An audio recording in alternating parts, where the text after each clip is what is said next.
Mi hija tenía modales perfectos, así que llamé a la policía. Todo empezó cuando fui a recogerla a casa de mi mamá y ella, sin más, me entregó una carpeta. El DIF vino ayer. Tienes una audiencia de emergencia el lunes. Sentí que el mundo se me venía encima. ¿Cómo? Eso no puede ser. Por abandono de menor. Abrí la carpeta de golpe. Solicitud de custodia de emergencia. Mamá, ¿qué les dijiste? Fue lo primero que alcancé a preguntar, pero en ese momento, Emma apareció en la puerta. Derechita. Impecable. Buenas noches, mamá. Gracias por venir por mí. Me quedé fría. Era la misma niña que hacía nada llamaba a las mariposas maripositas. Quise abrazarla, pero siguió tiesa. Me dejaste sola 3 días. Siempre me dejas. Abuela me cuida. Su tono era inexpresivo, como ensayado. Yo la ayudé a convertirse en una señorita, dijo mi madre sonriendo. Nos vemos en el juzgado. Llevé a Emma al coche, sintiendo la cabeza a punto de estallar. Tenía 72 horas para demostrar que la habían manipulado, o la perdería. Cuando Emma se puso el cinturón, vi los moretones morados en sus muñecas. Emma, ¿qué te pasó? Abuela dice que las niñas buenas no se quejan de las correcciones necesarias. Ya en casa, Emma se quedó parada en la esquina, mirando la pared. Mi amor, ya puedes sentarte. Pero ni se movió. No he terminado mi tiempo de reflexión, murmuró con la voz hecha trizas. ¿Qué es el tiempo de reflexión? No respondió. Solo empezó a temblar toda. La abracé, pero otra vez se puso rígida, susurrando números. 97, 98, 99. ¿Por qué cuentas? Tengo que llegar al número o vuelvo al cuarto especial. Apenas terminó de decirlo, se orinó encima, temblando de puro miedo, con apenas 5 años. Después de limpiarla, siguió contando. Yo ya estaba buscando terapeutas urgentes en internet cuando me llamó Carol, mi vecina de toda la vida,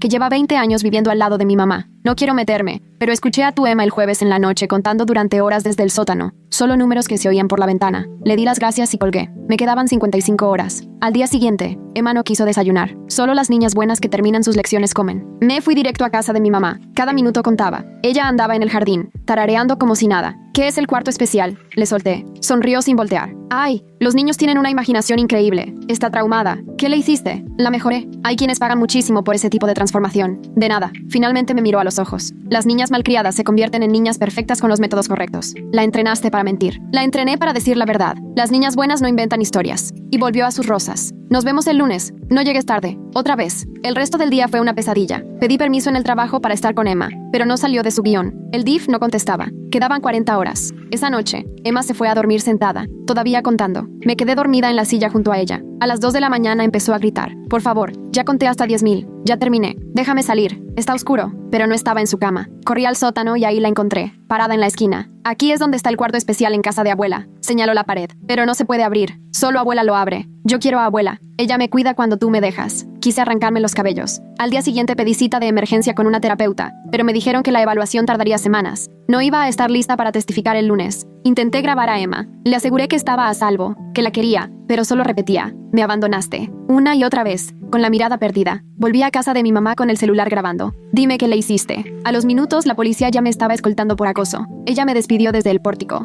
12 horas. Tic-tac. Ya no tenía opciones ni tiempo. Le llamé a mi hermano Marcus, que estuvo en las fuerzas especiales. 10 años haciendo hablar a terroristas. Necesito tu ayuda. No necesito más explicaciones. Voy para allá. Marcus llegó con 2 compañeros de su unidad. Nos fuimos en autos separados. La llave seguía bajo la piedra falsa. Marcus le hizo señas a su equipo y a las 2 de la mañana, 7 horas antes de la audiencia, mi mamá despertó con 3 hombres en uniforme táctico rodeando su cama. Marcus le amarró las muñecas mientras ella balbuceaba sobre cargos de agresión. La bajaron al sótano, justo a la puerta cerrada que hacía temblar a Emma. Marcus preparó la cámara. El rostro de mi mamá se puso pálido como nunca. Tienes 6 horas para contar todo lo que le hiciste a Emma. Desde el primer día, la primera hora. Llevó la mano a la perilla. ¿Qué hay en este cuarto que hace que los niños cuenten hasta 10,000? Ahora la que temblaba era ella, con los ojos clavados en la puerta. Por favor. La mujer que ayer sonreía en el jardín sollozaba ahora, desesperada. 6 horas para el juzgado. Empieza a hablar, pero ella se quedó muda. Marcus forzó la cerradura. Clic. La puerta se abrió y lo primero que me golpeó fue el olor. Una mezcla de sudor rancio, cloro y miedo. Marcus alumbró con la linterna y lo vi todo de golpe. Un cuarto como closet, de concreto, lleno de marcas de uñas, miles de rayitas agrupadas de 5 en 5. El temporizador digital seguía brillando en rojo con el 10,000 en la pantalla. En medio del piso, un desagüe rodeado de manchas oscuras que me revolvieron el estómago. Mi mamá lloraba más fuerte detrás, mientras Marcus grababa cada rincón y yo apenas podía poner un pie en la puerta. En las paredes, además de las rayas, había palabras grabadas a mano. Soy una niña buena,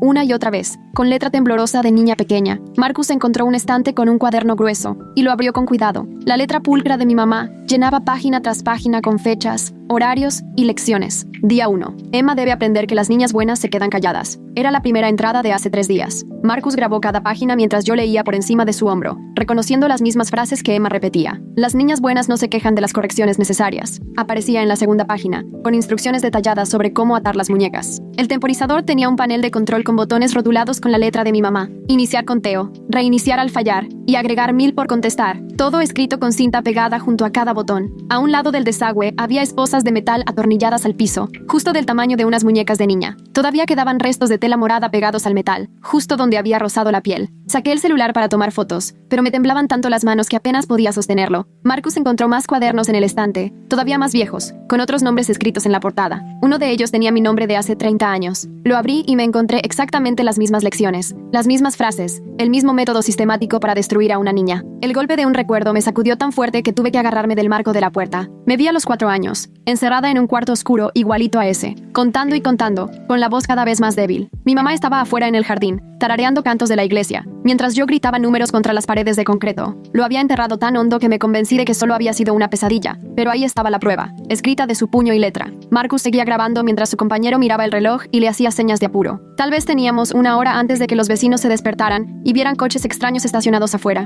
Mi mamá seguía llorando y suplicando, pero Marcus ni la pelaba. Juntamos los libros de cuentas y tomé más fotos del cuarto desde todos los ángulos. El otro del equipo también le amarró los tobillos con cinchos, y entre los dos la cargaron hasta uno de los autos. Marcus me prometió que no le harían daño, pero que la iban a tener incomunicada hasta después de la audiencia. Agarré el libro de Emma y el mío, y salí corriendo a mi coche. Me temblaban tanto las manos que apenas logré meter la llave en el encendido. Desde ahí marqué al número de emergencias del Dr. Howe y le dejé un mensaje pidiéndole una revisión urgente para Emma. Me regresó la llamada en menos de 5 minutos, y aceptó vernos a las 7, justo 2 horas antes de la audiencia. Sentí un alivio enorme, pero sabía que todavía nos faltaba mucho por comprobar. Mi celular vibró con un mensaje de Georgia Cantrell, la abogada de la familia a la que ya le había escrito. Podía vernos en el hospital después de la revisión, pero me advirtió que tuviera cuidado con la evidencia, porque todo lo que se hubiera conseguido de manera ilegal no iba a servir en la corte. Me dieron ganas de gritar de la impotencia. Tenía pruebas clarísimas de abuso infantil, pero tal vez no podría usarlas. Conduje hasta mi casa y me quedé un rato en la entrada, respirando hondo para calmarme antes de entrar. Ya casi daban las 6 y pronto tenía que despertar a Emma. La encontré hecha bolita en su cama, moviendo los labios en silencio mientras dormía. 4.847, 4.848, 4.849. Su vocecita estaba ronca de tanto contar toda la noche. Me senté a su lado y le acaricié la espalda suavemente hasta que abrió los ojos. En cuanto despertó, volvió a contar en voz alta y la ayudé a vestirse mientras seguía con los números. 5.12, 5.13. Le preparé pan tostado, pero no quiso comer. Nos subimos al coche y se quedó quietecita en su asiento. Cada vez que sonaba la direccional, ella se estremecía y susurraba bajito. Las niñas buenas no se quejan. Las niñas buenas no se quejan. Apreté el volante tan fuerte que sentí cómo se me pusieron blancos los nudillos. El consultorio del pediatra estaba a 20 minutos, pero el camino se me hizo eterno. Emma fue contando todo el trayecto, y cuando llegó a 6.000, volvió a empezar desde 1. El Dr. Howe ya nos esperaba afuera y nos llevó directo a un consultorio. Fue muy delicado con Emma, pero no se le fue ningún detalle. Le tomó fotos a sus muñecas desde todos los ángulos, registró su postura rígida y cómo evitaba mirarnos a los ojos. Cuando le hacía preguntas, Emma solo contestaba con frases memorizadas, diciendo que la habían dejado sola. Me sacó al pasillo mientras la enfermera se quedaba con Emma. Tengo que reportar esto a la Procuraduría de Protección de Niñas, Niños y Adolescentes de inmediato, me dijo en voz baja. Algo no me cuadraba del todo,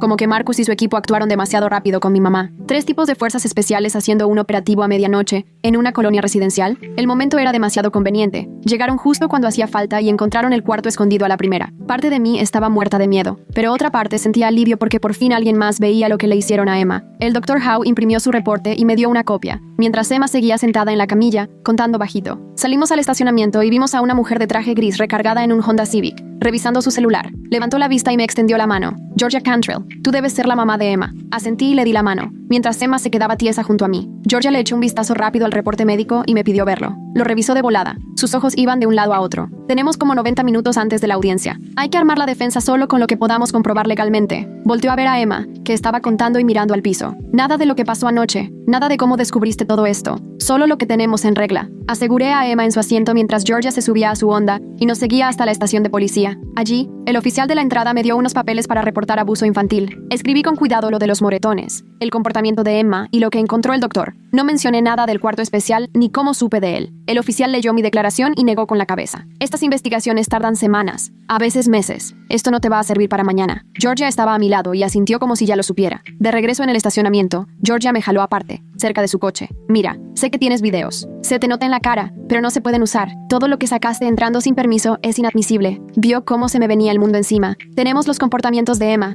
la evidencia médica, y vamos a buscar testigos. Eso tiene que bastar. Sacó su celular y llamó al centro de atención a niñas, niños y adolescentes. Tenían espacio para una entrevista forense a las 3 de la tarde. Georgia me advirtió que probablemente no tendríamos el reporte a tiempo para la audiencia de la mañana, pero que había que intentarlo. El sistema era lento, pero cada pedacito de evidencia contaba. Fui a casa de Carol y Georgia venía siguiéndome. Carol ya nos esperaba en el porche, con una libreta en la mano. Ya había empezado a escribir lo que recordaba. Georgia se sentó con ella en la mesa y la ayudó a redactar una declaración formal sobre cómo escuchó a Emma contar desde la ventana del sótano el jueves en la noche. Carol la firmó y Georgia la certificó con un sello que sacó de su portafolio. Una prueba independiente asegurada. Al regresar a mi casa, Georgia me ayudó a redactar mi propia declaración jurada. Me senté en la mesa mientras Emma estaba en la esquina de la sala, contando. Georgia me hacía preguntas y tecleaba todo en su laptop. Reconocí que a veces me había tardado en recoger a Emma de casa de mi mamá por cuestiones de trabajo. A veces eran 30 minutos, una vez hasta 1 hora, pero jamás fueron días enteros. Nunca la abandoné. Georgia me ayudó a escribir con mucho cuidado todo lo necesario, aceptando mi responsabilidad, pero sin confesar nada que no fuera cierto. Nos estábamos moviendo con pinzas entre decir la verdad y protegernos. Mientras Georgia imprimía la declaración, sonó mi celular y vi que era la policía. Georgia me lo quitó antes de que pudiera contestar. Habla Georgia Cantrell, abogada de la mamá de Emma. Sí, detective McCabe. Mi clienta puede dar su declaración mañana después de la audiencia de custodia, pero antes no será posible. Gracias. Colgó y me miró fijamente. Tu mamá puso una denuncia por agresión. Sabíamos que esto podía pasar. Me empezaron a temblar las manos y Georgia me sentó para explicarme mis derechos. Si alguien pregunta sobre lo de anoche, di que te acoges a tu derecho de no declarar en tu contra, pero mejor ni menciones el tema. Me hizo practicar una sola frase, una y otra vez. Estaba en casa con mi hija. La repetí como 20 veces hasta que ya no se notaba tanto el temblor en mi voz. Eso es lo único que tienes que decir si te presionan. Tú estabas en casa con Emma, nada más. Me hizo repetirlo otra vez. A las 3 en punto fuimos al centro de atención infantil, pero la entrevistadora forense llevaba retraso, así que nos quedamos en la sala de espera casi 1 hora, mientras Emma seguía quietecita a mi lado, sin moverse. Cuando por fin nos llamaron, la entrevistadora nos explicó que hoy solo podría hacer una evaluación preliminar, que la entrevista completa tomaría varias sesiones. Emma entró sola mientras yo la miraba desde el otro lado del espejo. Contestó todo lo que le preguntaron usando el mismo discurso de que la habían dejado sola. La entrevistadora tomó nota de la manera rígida de responder de Emma, de su forma de desconectarse, pero dijo que no podía determinar la causa exacta sin más tiempo. Nos fuimos con otro documento incompleto que no aclaraba gran cosa. Georgia me llevó a casa y me dijo que entregaría todos los papeles al juzgado antes del cierre. Quedamos de vernos mañana ahí mismo a las 8:30. Cuando se fue, intenté que Emma cenara, pero no quiso. Las niñas buenas se ganan la comida. Se fue a su rincón y comenzó a contar. A las 8 en punto tocaron el timbre. Era Marilyn Estrada de Protección de Menores con una carpeta en la mano. Vengo por la visita de emergencia, por el reporte del doctor. ¿Cómo están? La dejé pasar, aunque yo traía el estómago hecho nudos. Emma ahora estaba sentada en el sillón, derechita, contando en voz bajita. 412, 413. Marilyn se acomodó en la silla frente a Emma y la observó. Apuntó todo en su carpeta sobre cómo Emma contaba y la postura rígida que tenía. Tomó fotos del cuarto de Emma con su celular. Le hizo preguntas suaves, pero Emma seguía contestando como robot sobre ser una niña buena y no quejarse. Después de 1 hora, Marilyn guardó sus cosas. Tendré el informe preliminar listo para el juzgado mañana. Aquí hay señales claras de trauma. Volteó a ver a Emma, que seguía contando. Sea lo que sea que le haya pasado, necesita ayuda. Cuando Marilyn se fue, me senté junto a Emma en el sillón, pero ella se apartó y siguió contando. Al día siguiente, mi celular vibró con un correo de la oficina del doctor. Abrí el archivo mientras Emma comía cereal seco, pieza por pieza, contando cada bocado. El informe decía que los moretones coincidían con marcas de sujeción, aunque no podían decir quién la había lastimado. Me temblaban las manos al reenviárselo a Georgia, que me contestó que eso bastaba para levantar sospechas, pero que no era suficiente. Emma terminó exactamente 20 piezas de cereal y empujó el tazón. La llevé al centro de atención infantil para la entrevista que Georgia había programado. Por fuera parecía una casa común, con juguetes en las ventanas. Emma caminó a mi lado toda derechita, con las manos juntas. La entrevistadora era una señora de cabello canoso, que le habló suavecito a Emma, mientras yo la veía desde otro cuarto por el espejo. Emma se sentó rígida en la silla pequeña y respondió todas las preguntas con la misma voz plana sobre el abandono. Cuando la entrevistadora preguntó por el cuarto especial, los ojos de Emma se quedaron perdidos y miró la pared unos 30 segundos antes de seguir contando. La entrevistadora notó signos de disociación y trauma, pero dijo que necesitaría más sesiones para entender bien lo que pasó. Salimos con otro informe incompleto que solo confirmaba que algo andaba mal, pero no aclaraba quién era responsable. Ya en casa, Marilyn Marilyn me llamó para preguntar si podía pasar con información. Llegó 20 minutos después. Se sentó en mi cocina mientras Emma estaba en su rincón. Sacó una carpeta y me mostró 2 denuncias viejas contra mi mamá. Una de mi prima en 2018 y otra de mi tía en 2015. Las 2 las habían cerrado por falta de pruebas, porque los niños no quisieron hablar. Ahí estaba el patrón, clarito. Pero protección de menores nunca había atado cabos. Georgia vino esa noche, ya que Emma se había dormido. Revisó el video que Marcus grabó en mi celular, pausando para anotar frases exactas del cuaderno de mi mamá.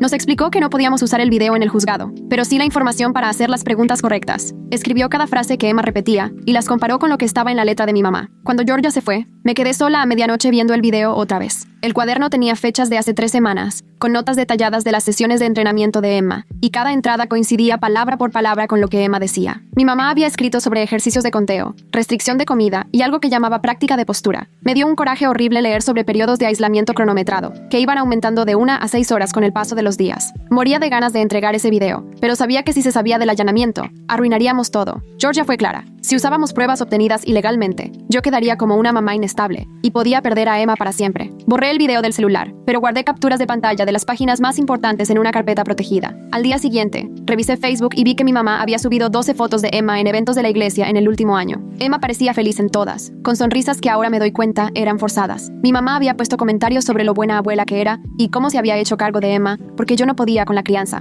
Georgia guardó todas las capturas y me advirtió que apenas estábamos viendo el inicio de una campaña mediática para hacer quedar a mi mamá como la cuidadora ideal. Esa misma tarde me pidió que le contara todo sobre mi infancia. Yo no pensaba sacar el tema, pero de pronto ya lo estaba diciendo todo. Cómo me encerraban en un closet oscuro cuando tenía 4 años y yo me ponía a contar para tranquilizarme mientras mi mamá se iba de compras. Cómo llegué a pasar hambre porque a veces ella decidía que no me había ganado la comida. Cómo me entrenaba para tener una postura perfecta y me hacía memorizar discursos sobre lo agradecida que debía ser. Georgia solo me escuchó, sin juzgarme, y me explicó que mi historia en realidad le daba más fuerza a nuestro caso, porque dejaba ver un patrón de abuso de generación en generación. La verdad es que Georgia parecía tener todo bajo control, como si ya se supiera de memoria cada paso. Sabía de la existencia de videos antes de que otros los mencionaran. Tenía la notaria lista en su maletín y detenía al detective en plena llamada. Me advirtió que testificar sobre esto iba a ser duro, pero también podría ser lo que salvara a Emma. Me ayudó a entender que esto no era cuestión de demostrar que era una madre perfecta, sino de proteger a Emma. El juzgado no necesitaba a una mamá impecable, solo una que no dañara a su hija. Georgia me dijo que mis retrasos ocasionales para recoger a Emma y mi horario de trabajo eran problemas normales de cualquier mamá, nada que ver con el abuso sistemático de mi madre. Nos pasamos 2 horas revisando todas las pruebas y testigos que teníamos. Carol iba a hablar sobre el conteo que escuchó. El Dr. Howe presentaría las pruebas médicas. La entrevistadora forense explicaría las respuestas traumáticas de Emma, y Marilyn iba a dar el historial de quejas. Georgia pensaba unir todo para demostrar que Emma estaba en riesgo con mi mamá. En eso sonó el teléfono de Georgia. Lo puso en altavoz y era la secretaria del juzgado, avisándonos que nuestro caso lo llevaría el juez Harrison. Se le endureció la cara mientras agradecía y colgaba. Nos contó que Harrison era conocido por evitar separar familias. Rara vez apartaba a los nietos de sus abuelas y solo cambiaba de parecer si las pruebas eran contundentes. Así que tendríamos que ajustar toda la estrategia para un juez que de entrada creía que las abuelas no le hacen daño a los nietos. Georgia se quedó conmigo hasta las 11 de la noche reorganizando todo. A la mañana siguiente, a las 7:30, recibí una llamada de un hombre que se presentó como Anton Fowler, el tutor ad litem asignado al caso de Emma. Me explicó que él iba a estar en la audiencia para observar a Emma y dar una recomendación independiente al juez sobre lo que fuera mejor para ella. Su voz era tranquila y profesional mientras me hacía preguntas básicas sobre cómo estaba Emma. Le conté sobre el tema del conteo y los comportamientos rígidos, mientras Emma, sentada en la mesa de la cocina, acomodaba sus cereales en filas perfectamente alineadas. Él dijo que iba a estar pendiente de esas conductas en el juzgado y me pidió que la llevara temprano para poder observarla en la sala de espera. Después de colgar, la detective McCabe volvió a comunicarme sobre la denuncia de agresión que mi mamá había puesto por el supuesto allanamiento. Georgia no dudó ni un segundo. Tomó mi celular y le respondió a la detective que cualquier entrevista tendría que esperar hasta después de la audiencia de custodia de esa mañana. La programó para la tarde siguiente y le recordó que yo iba a estar acompañada de mi abogada en cualquier interrogatorio. A la detective no le gustó mucho, pero aceptó porque el tema de la custodia era más urgente. Mi teléfono vibró por un mensaje de texto de Marcus, diciendo que quería subir el video a internet para exponer lo que mi mamá le había hecho a Emma. Le contesté en cuanto leí el mensaje que ni se le ocurriera, que no podíamos arriesgar el caso de custodia por nada. Me mandó otros 3 mensajes insistiendo en que la gente tenía que saber de lo que era capaz con los niños. Lo llamé y le exigí que borrara el video de todos sus dispositivos en ese instante. Al final aceptó, aunque se notaba su frustración cuando me dijo que guardaría silencio hasta después de la audiencia. Georgia nos pasó a recoger a las 8:15 y nos llevó en su coche al juzgado, porque quería repasar la estrategia en el camino. Emma iba en el asiento de atrás, contando en voz bajita, mientras nosotras revisábamos de nuevo las pruebas. Ya en el juzgado, de repente Emma aceleró el conteo mientras subíamos por la escalera eléctrica. El ritmo de sus números coincidía con el clic metálico de los escalones. Llegó a 200, luego 300, cada vez más rápido. Rápido la llevé a un rincón tranquilo junto al bebedero y puse una app de ruido blanco en mi teléfono. El sonido la ayudó a romper el patrón y poco a poco fue bajando el ritmo del conteo mientras se enfocaba en el ruido. Me acordé de lo que había sugerido el doctor Howe sobre técnicas para aterrizarla, así que empecé a pedirle a Emma que dijera cosas que veía en el pasillo. Señaló una pintura, una banca, una planta, y su conteo pasó de los miles hasta solo 90 y tantos. En eso llegó Anton Fowler y lo vi anotando todo sobre la conducta de Emma y mi reacción. Me hizo una pequeña señal de aprobación cuando Emma bajó de 50 y ya estaba más tranquila. Georgia salió corriendo a la oficina de la secretaria con las pruebas de emergencia apenas 8 minutos antes de la audiencia. Entregó las fotos médicas de las muñecas de Emma, la declaración firmada de Carol sobre el conteo y las notas preliminares del DIF. La secretaria selló todo y lo agregó al expediente mientras Georgia se aseguraba de que todo quedara perfectamente registrado. Regresó con cara de alivio porque sí alcanzamos a entregar las pruebas a tiempo para que el juez las pudiera revisar. En el pasillo, justo afuera de la sala, una mujer con 2 niños pequeños intentaba entretenerlos con libros para colorear. Uno de los niños se acercó a Emma y le ofreció un crayón para que coloreara también. Emma se paró muy recta y dijo: «Las niñas buenas no juegan con juguetes en momentos importantes». Con esa voz tan plana, el niño se quedó todo confundido, y su mamá lo jaló más cerca de ella mientras Anton seguía tomando notas sobre la respuesta de Emma. Le preguntó a Emma qué quería decir con «niñas buenas», y ella nada más repitió la frase 3 veces, sin ninguna emoción. El alguacil anunció nuestro número de caso y entramos a la sala, donde mi mamá ya estaba sentada con su abogada en la mesa de enfrente. El juez Harrison entró y desde el principio dejó claro que esa audiencia de emergencia solo era para tratar la seguridad inmediata y la custodia temporal. Dijo que no estábamos ahí para ver todo el caso, sino solo para decidir dónde debía quedarse Emma mientras seguía la investigación. Mi mamá estaba sentada al otro lado del salón, con la espalda súper recta y una sonrisita apenas visible,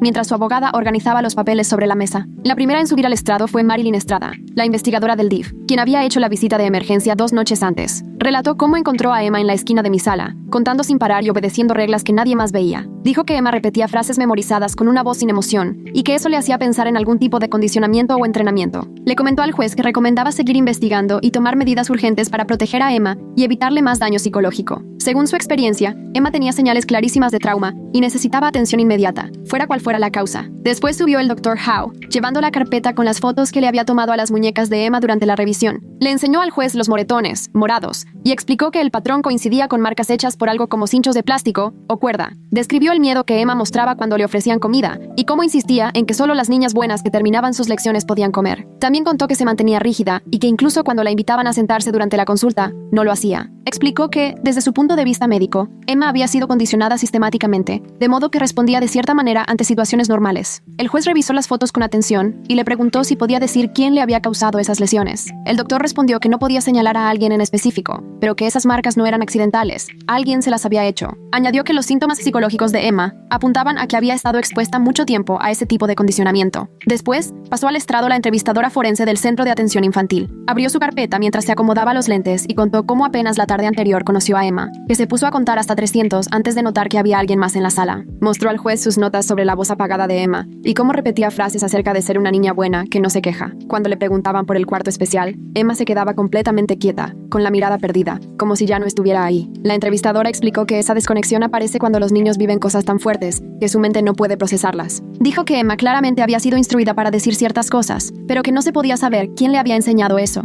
Señaló su informe, donde anotó que Emma tenía varios signos de trauma, como el cuerpo rígido y las respuestas memorizadas. El juez tomaba notas mientras ella explicaba que, por cómo se comportaba Emma, era claro que había daño psicológico. Georgia le pasó al secretario la declaración escrita de Carol para que quedara en el acta. El secretario leyó lo que Carol había escrito, cómo vivió 20 años al lado de la casa de mi mamá, y escuchó a Emma contar desde la ventana del sótano el jueves en la noche. Dijo que la cuenta duró al menos 3 horas, solo números subiendo por la ventana con la vocecita de Emma. Carol relató que los números llegaban hasta los miles y que pensó en llamar a alguien, pero no supo qué decir. Al escuchar que la cuenta venía directamente del sótano, el juez cambió un poco la expresión, dejó de escribir y alzó la mirada de sus notas por primera vez en toda la audiencia. El abogado de mi mamá se levantó, se acomodó la corbata y empezó a dar su versión de lo que pasó. Sacó registros de todas las veces que llegué tarde por Emma a casa de mi mamá y le enseñó al juez mis tarjetas de horario del restaurante, donde trabajaba dobles turnos casi todos los fines de semana. Leyó declaraciones de las señoras de la iglesia de mi mamá, donde decían que era maravillosa con los niños, que tenía muchísima paciencia y siempre los educaba con respeto y buenos modales. Argumentó que yo era una mamá inestable, que prefería el trabajo antes que a mi hija y que dependía de mi mamá, ya grande, para cuidar a Emma sin pagarle nada. Según él, lo que le pasaba a Emma solo era producto de su imaginación, porque yo la había instruido para mentir sobre su abuela. Mostró fotos de Emma en eventos de la iglesia, limpia y bien vestida junto a mi mamá. Lo que Carol dijo sobre Emma contando horas en el sótano me hace preguntarme por qué la tendría ahí abajo mi mamá. Y esas fotos de la iglesia, donde Emma sale bien arreglada y sonriente, se sienten demasiado arregladas comparadas con cómo está ahora, toda rígida y contando todo el tiempo.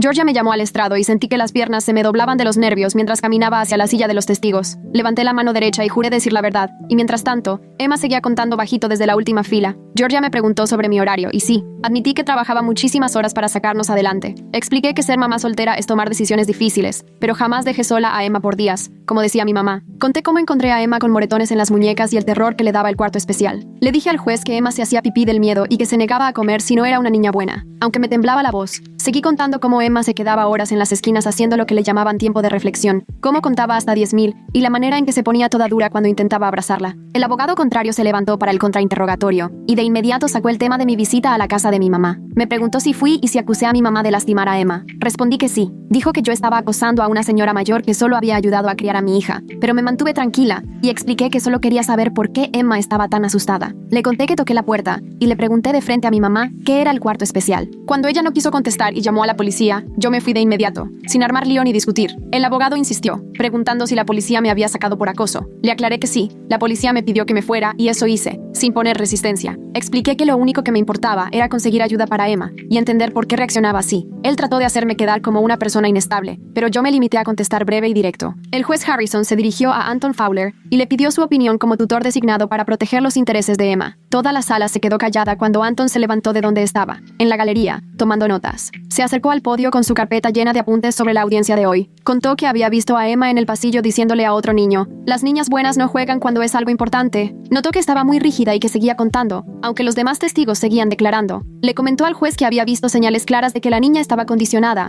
desde frases aprendidas de memoria hasta respuestas motivadas por el miedo. Su recomendación fue que Emma siguiera conmigo durante la investigación, sin contacto, sin supervisión con mi mamá. Explicó que si la separaban de mí en ese momento, solo le provocaría más daño, considerando cómo estaba psicológicamente. Remarcó que Emma necesitaba estabilidad y apoyo terapéutico, no más cambios en su vida. El juez se quedó viendo a las dos mesas y luego a Emma, que seguía sentada en la última fila, derechita, como estatua. Dijo que tenía preocupaciones serias sobre ambos hogares, pero que lo más importante era la seguridad de Emma. Dejó claro que la decisión era solo provisional, mientras se realizaba la investigación durante las siguientes semanas. Ordenó que yo me quedara con la custodia temporal, pero bajo reglas estrictas. Emma debía estar en terapia y teníamos que colaborar con el DIF. Suspendió completamente las visitas de mi mamá mientras durara la investigación, excepto si la terapeuta de Emma recomendaba visitas supervisadas en un lugar neutral. Agendó una revisión en 30 días para ver cómo iba Emma y revisar lo que se hubiera encontrado. Sentí un alivio enorme, aunque sabía que esto apenas empezaba. El juez Harrison empezó a decir las condiciones mientras yo apretaba más fuerte la mano de Emma. Ordenó que la terapia empezara esa misma semana con una psicóloga infantil, avalada por el tribunal, especializada en trauma. El DIF tenía 48 horas para armar un plan de seguridad para la casa, con reglas específicas para seguir. La audiencia de revisión quedó para dentro de 30 días, para ver avances y volver a evaluar la situación. Dejó bien claro que era custodia provisional, y cualquier incumplimiento significaría que Emma me sería retirada de inmediato. El secretario del tribunal no paraba de teclear mientras Emma seguía contando bajito. Ya había llegado al número 300 y seguía sin parar. El juez Harrison firmó la orden, y el alguacil les entregó copias a los abogados antes de llamar al siguiente caso. Salimos al pasillo y mi mamá estaba ahí, parada junto al elevador con su abogada. Nos cerró el paso y, en voz alta para que todos escucharan, anunció que me iba a demandar por difamación por todas las mentiras que, según ella, dije en el tribunal. Su abogada sacó el celular y empezó a grabar mientras mi mamá me acusaba de haberme metido a su casa y de haber espantado a una señora mayor en plena madrugada. Georgia me jaló del brazo y me llevó directo a las escaleras, susurrando que esto ya lo teníamos previsto y que no contestara nada. Emma se pegó a mi pierna, todavía contando. Ya iba por el 400. Mi mamá nos siguió gritando por las escaleras sobre cargos de agresión y que Marcus iba a pagar por lo que supuestamente le hizo. Georgia no dejó de apurarme hasta que cruzamos el vestíbulo y salimos por la puerta principal, donde nos pegó la luz del sol después de tanta oscuridad en la sala. El coche estaba estacionado a 3 cuadras y Georgia nos acompañó todo el camino mientras las amenazas de mi mamá se oían a lo lejos. Cuando por fin Emma estuvo amarrada en su asiento, Georgia se asomó por la ventana y me avisó que el detective Wilson McCabe, del departamento de policía, necesitaba entrevistarme por la denuncia de mi mamá. Ya había agendado la cita para el día siguiente a las 2 de la tarde y me prometió que estaría ahí durante toda la entrevista. Me contó que su despacho ya había lidiado antes con McCabe en casos de acusaciones falsas y que sabía bien cómo manejar sus tácticas. Me advirtió que no hablara del tema con nadie más que con ella antes de la entrevista, sobre todo no con Marcus ni con nadie involucrado en lo que pasó esa noche. Emma se quedó dormida en el camino, y aunque ya estaba dormida, sus labios seguían moviéndose, contando en silencio. Al día siguiente por la tarde, estaba en la sala de entrevistas de la policía policía, con Georgia a mi lado, mientras el detective McCabe preparaba todo para grabar. Era más joven de lo que yo pensaba,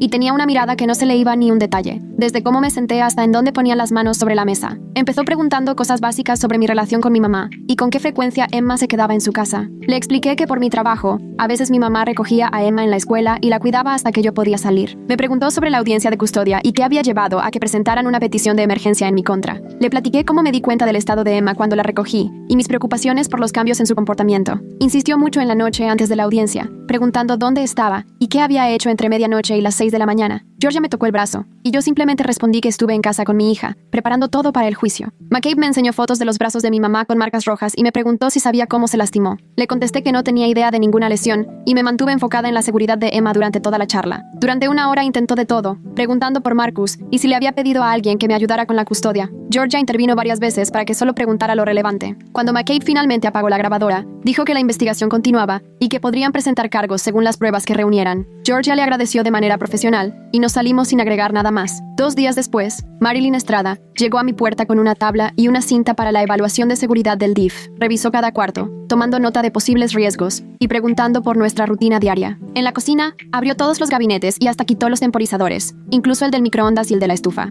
Explicó que cualquier cosa que pudiera detonar la necesidad de Emma de seguir contando debía eliminarse del ambiente hasta que se recuperara. Me ayudó a crear nuevas rutinas de comida sin horarios fijos ni reglas de tienes que terminar antes de pedir más. Emma estaba en la puerta, parada derechita con las manos a los lados, igualita a un soldadito. Marilyn se agachó frente a ella y le dijo, puedes dejar de contar cuando tú quieras, no tienes que pedir permiso. Emma abrió los ojos como platos, pero no contestó ni se movió. Solo empezó a contar más fuerte desde el 800 y pico. Marilyn apuntó más cosas y me entregó un calendario impreso con las terapias y visitas que teníamos programadas para el mes siguiente. Explicó que la recuperación de Emma iba a tomar tiempo, pero que quitar los detonantes era el primer paso necesario. Cuando Marilyn se fue, encontré a Emma en su cuarto acomodando sus peluches en línea y contándolos una y otra vez. 3 días después, fue nuestra primera cita con Gillian Novak, la especialista en trauma que asignó el juez para el caso de Emma. Su consultorio estaba pintado con colores suaves, lleno de juguetes y ni un solo reloj o temporizador a la vista. Emma se sentó en el piso junto a mi silla y, durante 20 minutos, solo contó en voz baja, mientras Gillian jugaba tranquilamente con los bloques y no la presionaba en nada. De repente, Emma tomó un bloque y lo puso en la torre de Gillian, luego quitó la mano rápido. Gillian siguió jugando como si nada, y al rato Emma puso otro bloque. Al final de la cita, Emma estuvo jugando casi 10 minutos completos antes de regresar a contar. Gillian me dijo que, para ser la primera vez, era un avance enorme y que confiaba mucho en que Emma iba a mejorar con la terapia constante. Esa noche, Emma volvió a despertar gritando a las 2 de la mañana, pero ahora solo contó hasta 30 antes de quedarse dormida en mis brazos. Las siguientes 3 noches mejoró igual. Cada vez contaba menos, aunque seguía despertando asustada y sudando frío. No entiendo por qué McCabe insiste tanto en saber dónde estoy entre medianoche y las 6 de la mañana, si nadie ha dicho nada que haya pasado justo en ese horario. Sus preguntas sobre Marcus y la custodia también se sienten demasiado puntuales, como si supiera algo que nosotros ignoramos. Todas las noches me quedaba con Emma, sin decirle gran cosa, solo acompañándola mientras enfrentaba los recuerdos que la perseguían. Algunas noches eran más difíciles, pero iba mejorando. Ya no llegaba a los miles, luego bajó a los cientos y a veces solo contaba decenas. El lunes siguiente, mi jefe me llamó a su oficina para hablar sobre mis faltas y mis llegadas tarde por las citas de Emma. Le expliqué todo y le pedí si podía modificar mi horario para poder llevarla a terapia 2 veces por semana y asistir a las demás citas. Me ofreció un puesto de medio tiempo con horario flexible, pero eso significaba ganar casi la mitad de lo que ganaba antes. Acepté sin dudarlo, porque lo más importante en ese momento era que Emma se recuperara. El dinero era lo de menos y luego vería cómo ajustarme. Gracias al nuevo horario pude pasar por Emma a la escuela todos los días y acompañarla a todas sus citas sin andar a las carreras por el trabajo. Ese mismo día, Anton Fowler llamó para preguntar cómo se sentía Emma desde la audiencia de hace 2 semanas. Había estado revisando los reportes de Gillian y notó que Emma cada vez se integraba más al juego y pasaba menos tiempo contando. Me advirtió que Emma seguía con muchas conductas repetitivas y reacciones rígidas que iban a tomar meses o años en mejorar por completo. Le animaba su progreso, pero quería dejar claro que esto era un maratón, no una carrera corta. Me recordó la audiencia de revisión en 2 semanas y me adelantó que recomendaría que Emma se quedara conmigo, según lo que habían visto hasta ahora. Sentí alivio, pero también ese cansancio que no me dejaba por la vigilancia constante que implicaba cuidar a Emma en ese momento. Al día siguiente, Georgia me llamó temprano con una noticia que, aunque la esperábamos, no pude evitar sentir el estómago revuelto. El detective McCabe le avisó que el fiscal ya contemplaba acusar a Marcus por agresión a raíz del supuesto allanamiento en casa de mi mamá. Georgia estaba viendo cómo separar mi situación legal de la de mi hermano, porque hasta ese momento yo no tenía ningún cargo. Me dio mucha culpa saber que Marcus podía acabar con problemas graves solo por ayudarme a sacar a Emma de ese sótano. Georgia me aseguró que ya tenía un abogado especializado en casos de personal militar para Marcus y que estaban armando una buena defensa. Me recordó que Marcus tomó su propia decisión al ayudarme, y que yo debía enfocarme en Emma en vez de cargar con la culpa de lo que le pasara a él. 2 días después, Marilyn llegó con una carpeta enorme, y pasó 3 horas revisando cada rincón de la casa, checando que no hubiera temporizadores ni nada que pudiera detonar los conteos de Emma, y haciendo una lista larguísima de cosas que había que cambiar. Me hizo quitar el temporizador de la cocina, el despertador del cuarto de Emma, y hasta tuvimos que desactivar el pitido del microondas porque, cada vez que sonaba algo así, Emma se quedaba congelada y empezaba a susurrar números. Marilyn escribió nuevas reglas para las comidas diciendo que Emma podía comer cuando quisiera, no tenía que acabar todo, y que la hora de dormir tampoco podía ser tan rígida como lo era antes con la abuela. El plan de seguridad que armó ocupó 12 páginas, con condiciones súper específicas que teníamos que cumplir antes de que mi mamá pudiera siquiera pensar en ver a Emma, y eso solo si era en un lugar neutral y con una trabajadora social presente. Marilyn me confesó en corto que veía difícil que eso pasara pronto, por todo lo que se había documentado. Georgia me ayudó a tramitar la orden de restricción esa misma semana. Estuvimos sentadas en la sala del juzgado 2 horas hasta que el juez nos llamó. Vio los reportes de custodia y las fotos de las muñecas de Emma, y firmó la orden temporal casi sin preguntar nada. El papel se sentía tan frágil en mis manos, pero Georgia me explicó que significaba que mi mamá no podía acercarse a menos de 150 metros de nosotras, ni intentar contactarnos, y que si lo hacía, la policía la detenía de inmediato. En la 4ª sesión de terapia, Gillian me llamó aparte al final y me mostró una lista que había hecho con frases que, sin falla, hacían que Emma reaccionara como robot. Cosas como niñas buenas o termina tus lecciones, que la ponían rígida y la hacían responder de forma automática. Gillian me había preparado todo un plan, con frases que podía usar como reemplazo y estrategias para ir cambiando poco a poco las reacciones de Emma. El primer paso era simplemente reconocer cuando yo escuchaba las palabras detonantes, sin culparme por cómo reaccionaba. Practicamos en el consultorio. Gillian decía, las niñas buenas reciben premios, y yo respondía al instante, todos los niños merecen amor, mientras Emma coloreaba.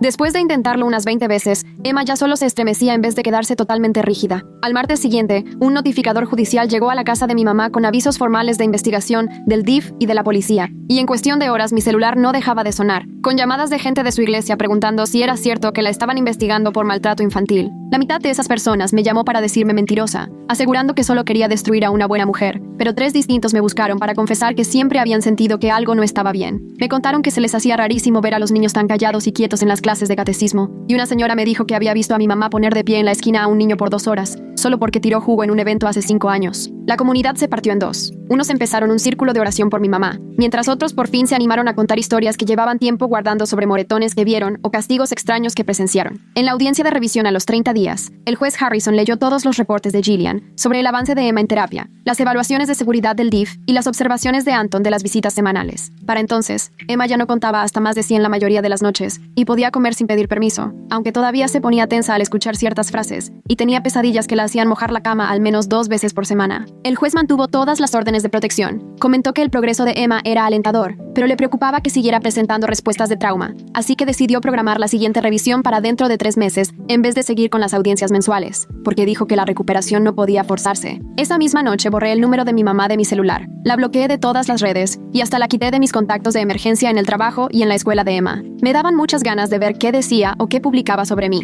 pero cada vez que empezaba a escribir su nombre en la barra de búsqueda, me obligaba a parar y a ir con Emma, prepararle un snack, leerle un cuento o simplemente sentarme a su lado mientras jugaba con sus muñecos. 2 semanas después, Emma llegó emocionada de la escuela con un dibujo de nuestra casa, flores en el jardín, un sol enorme en el cielo, y cuando lo vi de cerca, noté que ya no había marcas de conteo en las paredes como antes, ni cuartos oscuros con cerraduras, solo una casa normal con ventanas normales y una niña jugando afuera. Todavía pedía contar antes de dormir, se sentaba derechita y decía los números, pero ahora paraba en el 100 en vez de tratar de llegar a 10,000, y algunas noches apenas llegaba al 50 antes de bostezar y pedirme un cuento en lugar de seguir contando. 3 meses después, escuché a Emma reír en el patio trasero, y cuando me asomé por la ventana, ahí estaba, persiguiendo una mariposa por el jardín y llamándola aleteadora, como solía hacer antes de que todo esto pasara. Seguía yendo a terapia con Gillian 2 veces por semana y todavía tenía episodios de conteo cuando algo la estresaba, pero escucharle decir esa palabra inventada, de manera tan natural mientras jugaba, me hizo sentir que poco a poco estábamos encontrando el camino de vuelta a la niña que era antes, momento a momento.